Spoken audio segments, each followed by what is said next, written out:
जय हिंद दोस्तों।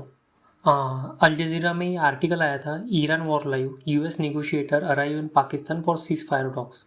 तो आज हम जान लेते हैं ये टॉक किस वजह से हो रही है, जब 14 दिनों का सीज फायर हो रहा है तो हो चुका है तो, और अमेरिका की तरफ से कौन कौन आए हैं, और रही बात ईरान की तो ईरान की तरफ से कौन कौन से डेलीगेटर्स आए हैं, और इस मीटिंग का क्या पर्पज़ है, और वो आगे चल के इसका रूप मतलब युद्ध में किस ओर से जाने वाला है और क्या युद्ध थमेगा, आज ये हम जान लेते हैं। तो सबसे पहले अमेरिकन डेलीगेशन की बात कर ले तो JD Vance, Jared Kushner, Steve Witkoff, neatly baker.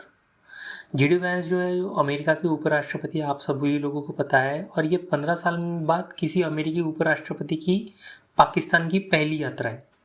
Jared Kushner Trump के दामाद है, पूर्व सलाहकार, जिन्हें अब्राहम समझौते का मास्टरमाइंड माना जाता है।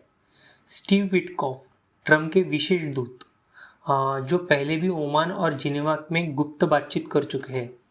नेटली बेकर पाकिस्तान में अमेरिकी दूतावास की प्रभारी, चार्ज अफेयर्स। ईरान के डेलीगेशंस की बात करेंगे तो उसमें मोहम्मद बगैर गलीबाफ तो ईरान की संसद के अध्यक्ष और पूर्व IRGC कमांडर, वह इस टीम के नेतृत्व कर रहे हैं। अब्बास अरागाची ईरान के विदेश मंत्री, जिन्हें कूटनीति का माहिर खिलाड़ी माना जाता है। अली अकबर अहमदीन ईरान की रक्षा परिषद, डिफेंस काउंसिल के सचिव।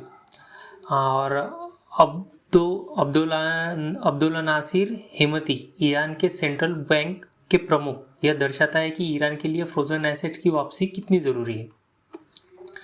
तो ये जो मीटिंग हो रही है तो ये हो रही है पाकिस्तान में। पाकिस्तान भी जो है बढ़ चढ़ कर बोल रहा है कि हमारे यहाँ पे मतलब ये पहली बार ऐसा कुछ हो रहा है। वो खूब मतलब बहुत ज़्यादा एक्साइटेड है। थोड़े दिनों पहले उन्होंने गफलत कर दी थी, जो ड्राफ्ट पेस्ट कॉपी पेस्ट कर दिया था अमेरिका से आया हुआ। तो आज ये सब होने वाला है और इसका क्या मेन पर्पज़ है वो भी हम जान लेते हैं। आगे देखिए, विशेषज्ञों का कहना है कि ये जो मीटिंग हो रही है इसके कारण जो है ना, तो 1000 से ज़्यादा घंटे हो चुके हैं जब ईरान जो है वहाँ पे इंटरनेट बंद हो गया है। दूसरी बात, सिविलियन का डैमेज, सिविलियन की जाने जा रही है, उनके इंफ्रास्ट्रक्चर को डैमेज किया जा रहा है। युद्ध है ना, युद्ध तो कोई मतलब उसकी ऐसी कोई सीमा तो नहीं है ना, वो कोई मतलब ऐसा बॉर्डर पर ही रहेगा ऐसा ज़रूरी तो नहीं है ना। स्ट्राइक जो हो रही है वो पूरे देश भर में कहीं पे भी हो रही है। और ईरानी लोगों को मतलब जिस तरीके से उनकी मतलब जान माल का नुकसान हो रहा है, तो इस वजह से ये मीटिंग का पर्पज़ है।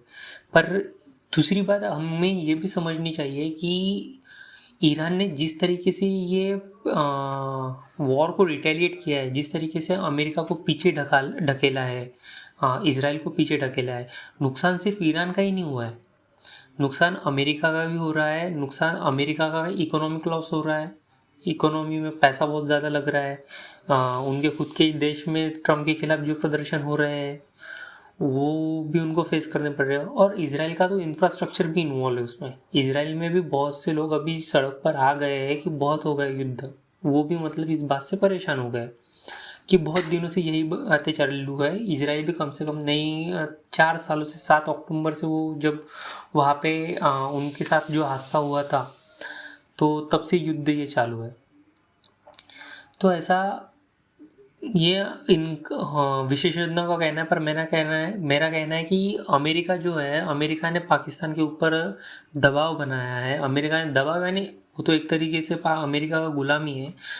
अमेरिका ने पाकिस्तान को ये कहा है कि आप जो है वो जो मीडिएटर जो रहता है, जो बीच में दोनों तरफ की पार्टियों की बात सुनकर बीच में दोनों पार्टियों को मिला सके, तो इसका जो काम है अमेरिका ने पाकिस्तान के ऊपर सौंपा है।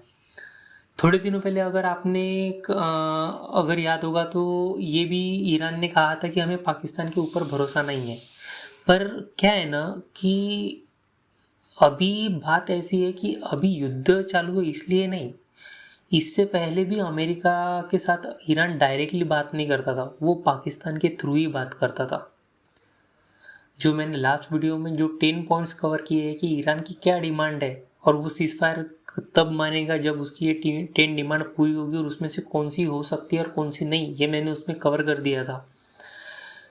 तो इसलिए पाकिस्तान को यहाँ पे मीडिएटर बनाया गया है और जिस वजह से पाकिस्तान मतलब अपने आवाम में अपने जो वहाँ की जो लोगों हैं उनके सामने एक बढ़ चढ़ कर अपनी इमेज बनाती हुई वहाँ की जो गवर्नमेंट है शहबाज शरीफ की, वो दिखाई देती जा रही है। आगे देखिए, Israel attacks across Lebanon kill at least 254 after Iran US ceasefire. ये भी अल जजीरा का आर्टिकल है, ये 2 दिनों पहले आया था। अभी देखिए 3 दिनों पहले तो सीज फायर की बात हो गई थी, उसके बाद ही इजराइल ने क्यों लेबनान पर हमला कर दिया, ये भी एक सोचने वाली बात है। तो क्या है ना कि इजराइल का कहना है कि हमें जो सीज फायर हुआ है उसमें लेबनान का कुछ लेना देना नहीं, बात हमारे अमेरिका और ईरान के बीच की थी। हम ईरान पर अटैक नहीं करेंगे, लेबनान का जो है उसके साथ हमारा अलग से युद्ध चालू है। अब ये जो बात है वो इस सीज फायर में ये जो पॉइंट है वो हम मान्य ही नहीं करते, मतलब उन्होंने कहा है कि हम इस पर सहमति नहीं देते। अभी उन्होंने 16 मिनट में 100 स्ट्राइक कर डाली और 254, ये जो आंकड़ा जो नंबर बताया जा रहा है ना, तो ये भी कंफर्म नहीं है, आज शायद ये इससे ज़्यादा हो। इस वजह से ईरान भी चिढ़ गया, उसने भी फिर मिडल ईस्टर्न कंट्रीज़ पे हमला करना चालू कर दिया था। तो अभी देखो, अगर इजराइल को सच में अगर सीज़ फायर की ज़रूरत रहती थी और इजराइल को शांति चाहिए रहती थी तो इजराइल ये जो स्ट्राइक है ना वो बाद में भी कर सकता था, या इजराइल थोड़े दिनों के लिए शांत बैठ सकता था। 14 दिनों का जो सीज़ फायर हुआ है उस वजह से। पर इजराइल को शांति चाहिए नहीं, इजराइल को चाहिए ये युद्ध ऐसा ही चलता रहे। मैंने पहले भी बताया था कि नेतन्याहू के ऊपर भी ऑलरेडी जो करप्शन के केसेस चालू है वहाँ पे, तो इनको शांति नहीं चाहिए। सबसे पहले ये इजराइल के हक में है, ये इजराइल के हक में है कि जिस तरीके से ये युद्ध चलता रहे, इजराइल का भी नुकसान हो रहा है, वहाँ पे भी सिविलियन की कैजुअलिटीज़ बढ़ती जा रही है, उनके इंफ्रास्ट्रक्चर को भी मतलब बहुत ज़्यादा नुकसान हो रहा है। पर ये जो मौका इजराइल को अभी हाथ में लगा है ना, वो आगे चल के उनके पास कभी ऐसा मौका नहीं रहेगा, ये उनको भी पता है। देखिए आप सोचिए 7 अक्टूबर से ये युद्ध शुरू हुआ है, पहले हमास इन्वॉल्व हुआ, हमास को बचाने के लिए। सोचने वाली बात है कि जो मोसाद, मैं आपको पूरे सीधे तरीके से बताऊँ, जो मोसाद जो है, जो इजराइल की बाकी शिनबेत हो गया, मोसाद हो गया, जितनी भी इंटेलिजेंस एजेंसी हो गई, वो पूरे मिडल ईस्टर्न रीजन में उनकी जितनी भी, खास करके पूरी दुनिया को छोड़ दीजिए, मिडल ईस्टर्न रीजन में उनकी बहुत ज़्यादा पकड़ है, क्योंकि उनको खतरा वहीं से है।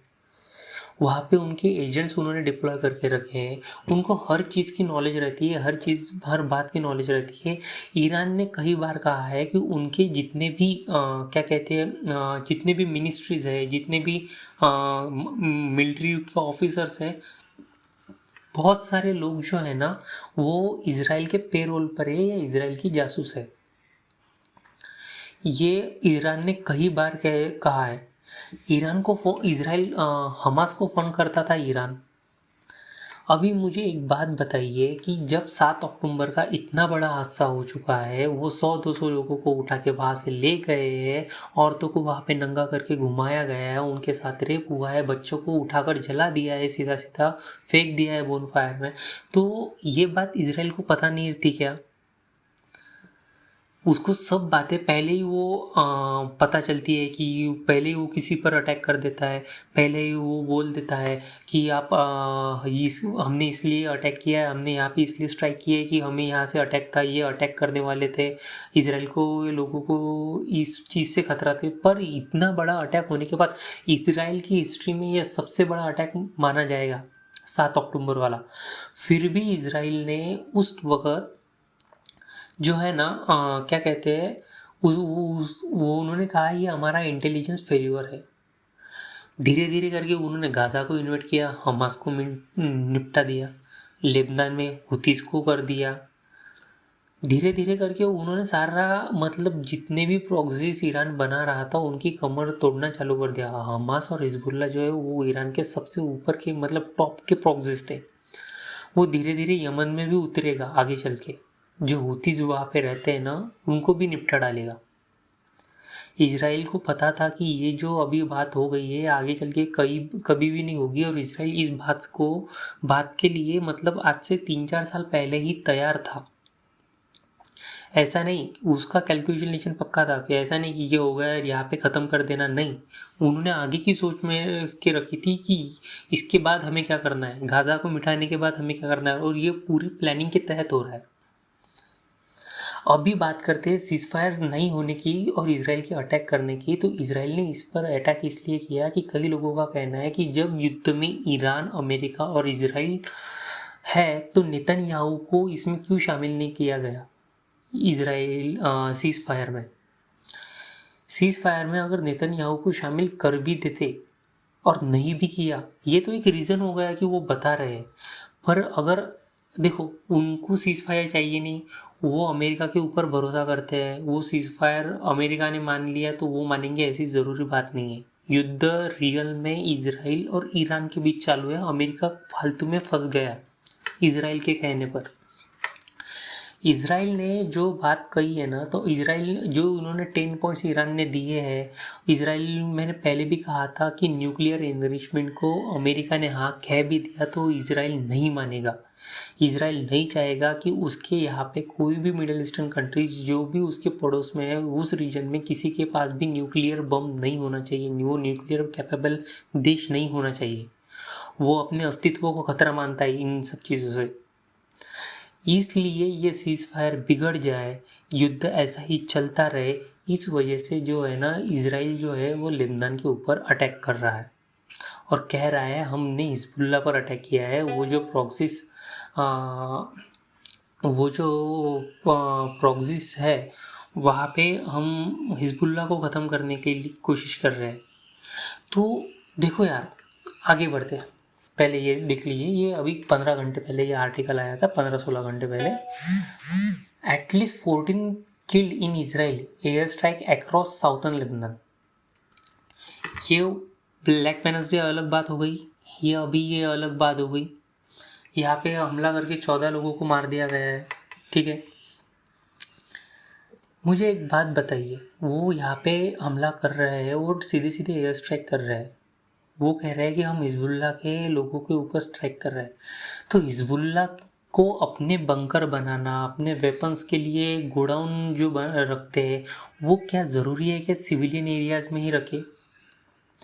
इसके पीछे का कारण क्या है कि ये जो लोग हैं ना, तो ये जानते हैं कि इनको ऐसा लगता है ना कि इसराइल जो है ना वो सिविलियन एरिया पे अटैक नहीं करेगा। अगर किया तो हम प्रोटेस्ट करेंगे, लोग, बात यूएन में चली जाएगी, यूएन जो है वो इसराइल के ऊपर प्रेशर बनाएगा और इसराइल इस वजह से पीछे हट जाएगा, और हम जो है वहाँ पे मिसाइल अटैक करेंगे, बॉम्ब ब्लास्ट करेंगे और चुपके से आके यहाँ पे आके छुप कर बैठ जाएंगे।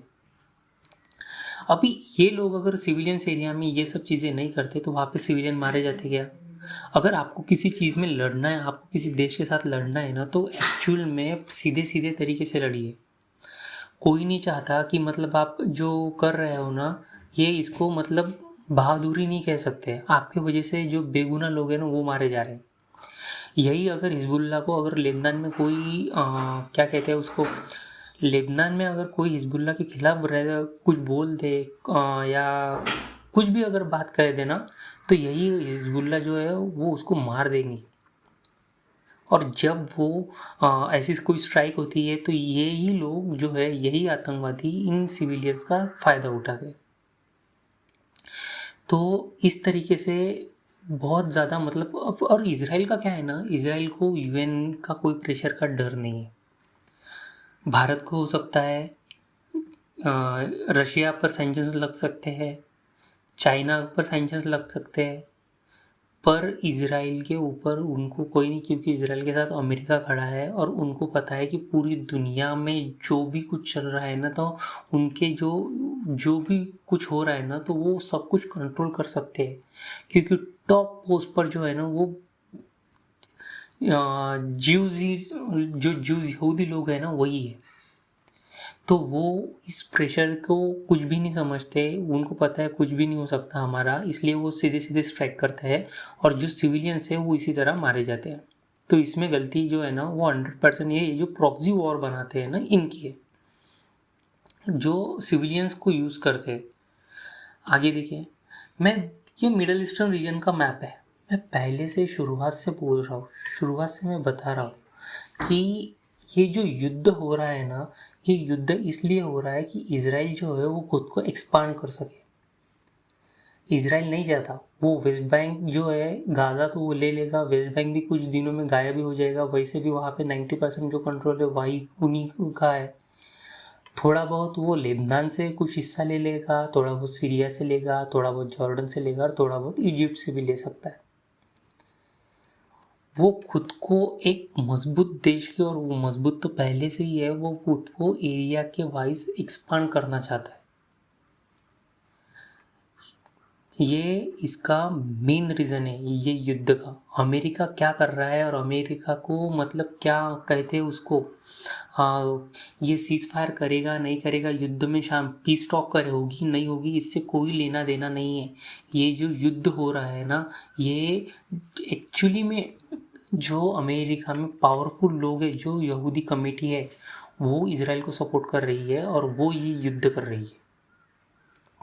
और रही बात नेतन्याहू को ना बुलाने की, ना उनको मतलब उनको रिस्पेक्ट ना देने की, तो उन्हें इस बात से कोई फ़र्क नहीं पड़ता।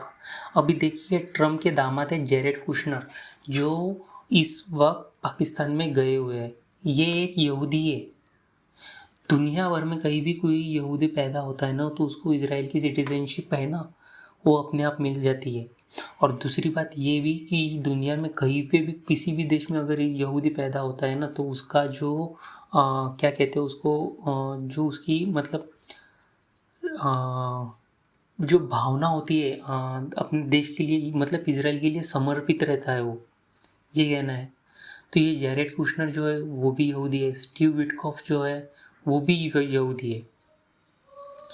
तो ऑलरेडी वहाँ पे ज्यूस पहुँच चुके हैं पाकिस्तान में, और ये वही पाकिस्तान है कि जो कभी इजराइल को कोई देश समझता नहीं है। अपने पासपोर्ट पर इजराइल को देश नहीं समझता है पाकिस्तान।